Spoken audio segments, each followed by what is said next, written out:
ఆంధ్రప్రదేశ్ ముఖ చిత్రం మారబోతా ఉంది. దేశంలోనే కాదు ప్రపంచంలో కూడా ఉత్తమ రాజధాని ఏది అంటే అది అమరావతి కాబోతా ఉంది. ఏదైతే గత ప్రభుత్వం అమరావతి రాజధానిని నిర్మాణానికి తూట్లు పొడిచిందో, రాష్ట్రానికి రాజధాని లేని రాష్ట్రంగా గత ప్రభుత్వం చేసిన తప్పిదాలన్నింటినీ కూడా సరిదిద్దుకుంటూ సరిచేసుకుంటూ రాష్ట్రం విడిపోయిన తర్వాత ఈరోజు కూడా రాష్ట్రానికి ఏ రాజధాని అంటే రాజధాని లేని రాష్ట్రంగా గత ప్రభుత్వం చంపేసిందో దాన్ని పునర్నిర్మాణానికి ఈరోజు మళ్ళీ మే 2వ తేదీ ప్రధానమంత్రి గారి చేతుల మీదుగా రాజధాని నిర్మాణానికి శంకుస్థాపన జరగబోయే మహోత్సవ కార్యక్రమం జరగబోతా ఉంది. ఒక అద్భుత దృశ్యానికి ఆవిష్కరణ జరగబోతా ఉంది. ఈరోజు ఉదయం ముఖ్యమంత్రి గారు పార్టీ నాయకులతో, అదేవిధంగా కూటమి నాయకులతో, ఎమ్మెల్యేలతో, ఎంపీలతో టెలికాన్ఫరెన్స్లో చెప్పిన విషయాలన్నీ కూడా ప్రజలకు తెలియజేయాలని చెప్పే ఈరోజు ఈ పత్రికా విలేకరుల సమావేశం ఏర్పాటు చేశాం. 50,000 కోట్లతో అమరావతి రాజధానికి పునర్నిర్మాణానికి భూమి పూజ చేయడం, ఒక అద్భుత రాజధానిగా, ఒక సంపద సృష్టించే రాజధానిగా, రాజధాని కోసం రైతులు 33,000 ఎకరాలు ఇచ్చి త్యాగం చేసిన పరిస్థితి నుంచి అద్భుతంగా తయారయ్యే విధంగా అమరావతి రాజధానికి శంకుస్థాపన, అదేవిధంగా 3 ప్రాంతాలను కూడా సమాంతరంగా అభివృద్ధి చేసేదానికి ముఖ్యమంత్రి గారు చేసే ప్రణాళికలు కూడా పొద్దున వివరించడం జరిగింది. ఉత్తరాంధ్రలో రైల్వే జోన్ కానీ, స్టీల్ ప్లాంట్కు రిలీఫ్ ఇచ్చే నిధులు కానీ, రేపు జూన్ నెలలో రాయలసీమలో కూడా ప్రధానమంత్రి గారి చేతుల మీదుగా అనేక అభివృద్ధి కార్యక్రమాలు కూడా శంకుస్థాపన చేయబోతున్నామని చెప్పి ముఖ్యమంత్రి గారు చెప్పినారు. పంపుడు స్టోరేజ్ కింద దాదాపు 10,000 మెగావాట్లు కర్నూలు జిల్లా కావచ్చు, కడప జిల్లాలో చేపట్టబోయే పంపుడు స్టోరేజ్ ఎనర్జీ ప్లాంట్లన్నీ కూడా రేపు జూన్ కానీ జూలై నెలలో కానీ ప్రధానమంత్రి గారి చేతుల మీదుగా రాయలసీమలో కూడా ప్రారంభోత్సవాలు జరుగుతాయని చెప్పి ముఖ్యమంత్రి గారు చెప్పినారు. రాష్ట్రాన్ని సమాంతరంగా అన్ని ప్రాంతాలను అభివృద్ధి చేసేదానికి, ఆర్థికంగా చితికిపోయిన రాష్ట్రాన్ని మళ్ళీ సంపదలోకి తీసుకొచ్చేదానికి ముఖ్యమంత్రి గారు మొన్న ప్రధానమంత్రి గారితో చేసిన చర్చల వివరాలు కూడా ఈరోజు టెలికాన్ఫరెన్స్ చెప్పడం జరిగింది. రాష్ట్రం ఈ విధంగా 9 నెలలుగా 10 నెలలుగా పరిపాలనలో అనేక పరిశ్రమలు రావడం కానీ, పెట్టుబడులు రావడం కానీ,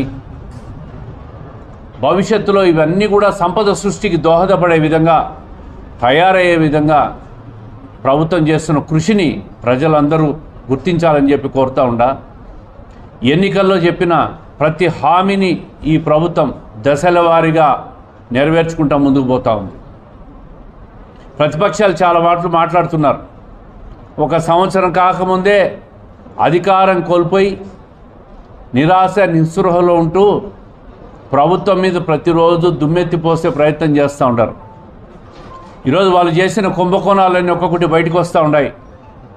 సాక్షాత్తు మద్యం కుంభకోణంలో 3,000 కోట్లు పైచిలుకు అవినీతి అక్రమాలు చేసినట్టు కూడా సాక్ష్యాధారాలతో సహా ఈరోజు రాజ్ కసిరెడ్డి అనే వ్యక్తిని పట్టుకున్న తర్వాత రిమాండ్ రిపోర్ట్లో పొందుపరిచిన విషయాలు చూస్తే గత ప్రభుత్వం మద్యం ద్వారా, ఇసుక ద్వారా, భూముల ద్వారా ప్రతి ఒక్కరిని సామాన్యులు కూడా ఇబ్బంది పెట్టడం, అదేవిధంగా ప్రభుత్వ సంపదను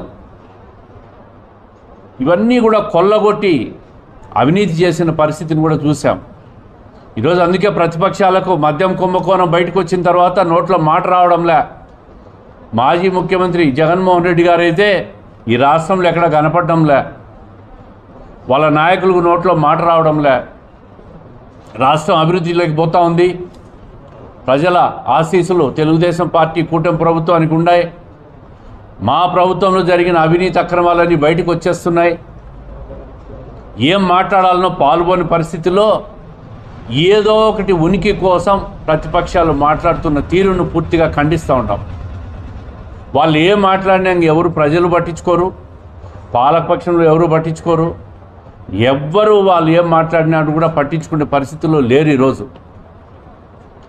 రాష్ట్రం ముందుకు పోయే తీరు, అదేవిధంగా సంక్షేమ కార్యక్రమాల్లో కూడా రేపు జూన్ నెలలో తల్లికి వందనం కార్యక్రమం కూడా ప్రారంభమవుతుందని చెప్పి ముఖ్యమంత్రి గారు చెప్పారు.